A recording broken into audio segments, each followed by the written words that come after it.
श्री शिवाय नमस्तुभ्यम। जिस प्रकार से शनि प्रदोष का महत्व बताया गया है, सोम प्रदोष का महत्व बताया गया है, उसी प्रकार से भौम प्रदोष का शास्त्रों में अत्यधिक महत्व बताया गया है। यह भौम प्रदोष आने वाला है 12 सितंबर 2023 दिन मंगलवार को। मंगलवार को पड़ने के कारण इस प्रदोष का नाम भौम प्रदोष पड़ा है। दिन मंगलवार, शिव योग गर्ग करण युक्त यह प्रदोष है, जो कि बहुत ही दुर्लभ प्रदोष पड़ रहा है। भाद्रपद कृष्ण पक्ष पर यह प्रदोष व्रत। आज मैं आप लोगों को कथा सुनाने जा रही हूँ, भौम प्रदोष व्रत कथा। अपने हाथ में फूल ले लें, थोड़ा सा चावल ले लें और इस कथा का रसपान करें। जो कोई भी इस कथा को सुनेगा, कहते हैं कि भगवान शंकर उसकी सभी मनोकामनाओं की पूर्ति करते हैं। भगवान शंकर की जय हो। भौम प्रदोष व्रत कथा। प्राचीन काल में एक विधवा ब्राह्मणी रहती थी। वह भिक्षा मांगकर अपना तथा अपने पुत्र का जीवन निर्वाह करती थी। हुआ यह था कि एक ब्राह्मण थे जिनकी एक पत्नी थी और एक पुत्र था। किसी कालवश ब्राह्मण की मृत्यु हो जाती है। जब ब्राह्मण की मृत्यु हो जाती है तो ब्राह्मण जो कुछ भी संचय करके अपने घर में धन, अन्न, वस्त्र रखे होते हैं, वह ब्राह्मणी उससे कुछ दिनों तक अपना निर्वाह करती है, अपने जीवन का निर्वाह करती है, अपने उदर की पूर्ति करती है। लेकिन वह संचय हुआ किया हुआ धन कब तक चलता? ब्राह्मणी ने सोचा कि मेरा पुत्र भी अब यह बड़ा हो रहा है और यह जितनी संचय की हुई चीज़ें थीं यह अब समाप्त हो रहे हैं और धीरे धीरे करके एक एक चीज़ समाप्त हो जाएगा और मैं भी इतनी ज्ञानी नहीं हूँ, मैं समझ नहीं पा रही हूँ इस स्थिति में अपने उदर की पूर्ति के लिए मैं कौन सा कार्य करूँ। ब्राह्मण देवता तो ज्ञानी थे और वह अपने ज्ञान से जीवोपार्जन कार्य करते थे और साथ में पूरे घर गृहस्थी को चलाते थे, उदर की पूर्ति करते थे। मैं अज्ञानता के कारण कोई भी कार्य करने में समर्थ नहीं हूँ, इसलिए मैं वह कौन सा कार्य करूँ जिससे कि मेरा जीवन यापन हो सके। बहुत दिनों तक इस तरह से वह सोचती रही। फिर उसको लज्जा भी आती थी कि मैं बाहर निकल करके भिक्षाटन करूँ, क्या कार्य करूँ।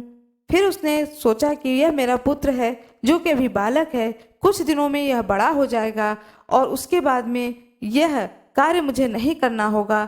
तो जब तक मेरा बच्चा छोटा है और कोई मेरे पास दूसरा साधन नहीं है तो मैं इसी कार्य को करती हूँ। ऐसा सोच करके वह अपने निर्वाह के लिए, जीवन के निर्वाह के लिए, भिक्षाटन के लिए निकलने लगी। वह प्रातः अपने पुत्र को लेकर सुबह निकलती और रात में घर को लौटती। एक दिन रास्ते में उस ब्राह्मणी को ऋषि लोग मिले।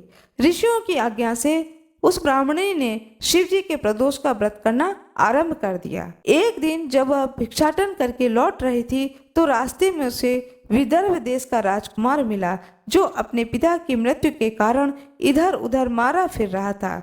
ब्राह्मणी को राजकुमार पर दया आ गया और वह उसे अपने साथ घर ले आई और उसका पुत्रवत पालन पोषण करने लगी।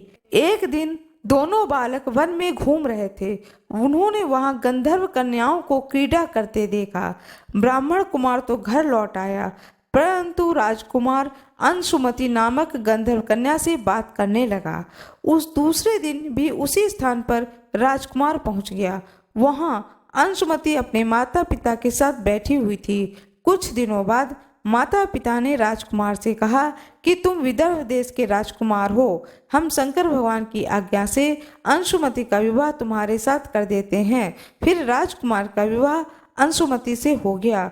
उसने गंधर्व राजा की विशाल सेना को लेकर के विदर्भ पर अधिकार कर लिया और सुखपूर्वक अपने पूरे राज्य को प्राप्त करके वहां पर अपना शासन करने लगा और उसने ब्राह्मण पुत्र को अपना मंत्री बना लिया।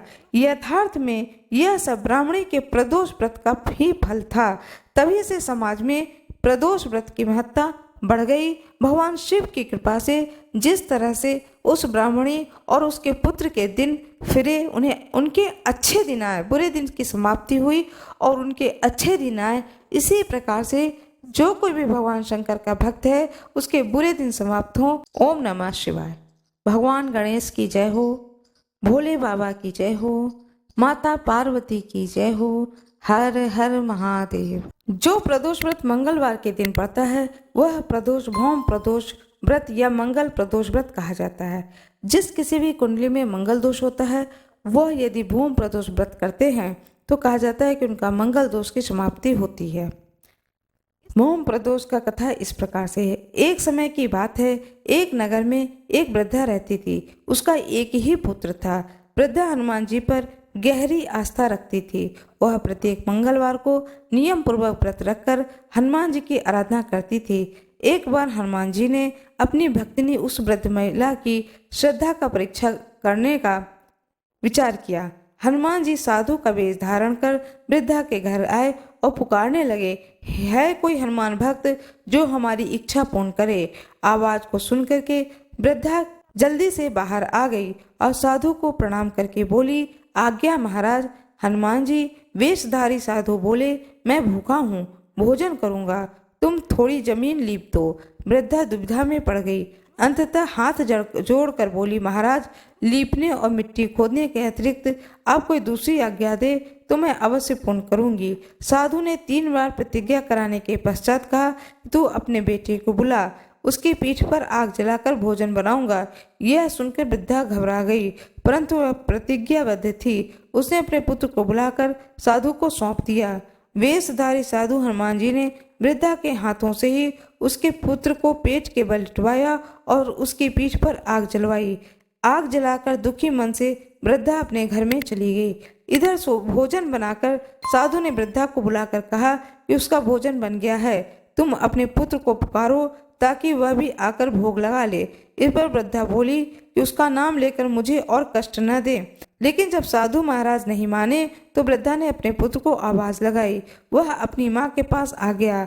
अपने पुत्र को जीवित देखकर वृद्धा को बहुत आश्चर्य हुआ। वह साधु के चरणों में गिर पड़ी। तब हनुमान जी ने अपने वास्तविक रूप में प्रकट हुए और वृद्धा को भक्ति का आशीर्वाद दिया। बजरंगबली की जय हो। हर हर महादेव। भगवान शंकर की जय हो। भोलेनाथ की जय हो। माता पार्वती की जय हो। मेरा ये वीडियो कैसा लगा कृपया कमेंट बॉक्स में ज़रूर बताएं। वीडियो को लाइक करना ना भूलें, चैनल को सब्सक्राइब करें, बेल आइकन दबाना ना भूलें। जो कोई भी मेरे इस वीडियो पर नए हों कृपया वीडियो को लाइक ज़रूर कर दें। धन्यवाद।